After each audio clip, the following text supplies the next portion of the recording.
حضرت ابراہیم علیہ السلام، ہر طرح کے جو انبیاء ہیں ان کو نماز دی گئی تھی۔ حضور صلی اللہ علیہ وسلم جب معراج پہ گئے اس سے پہلے بھی 2 نمازیں حضور پڑھتے تھے، فجر اور مغرب کی، اور تہجد بھی بعض کہتے پڑھتے تھے۔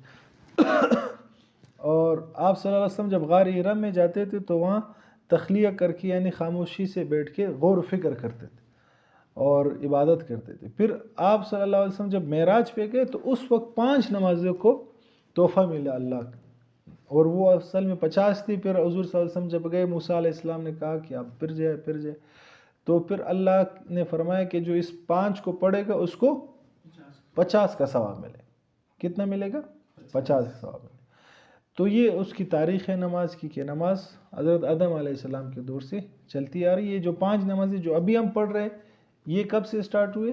واقعہ معراج کے بعد حضور صلی اللہ علیہ وسلم کو یہ 5 نمازوں کا تحفہ ملا۔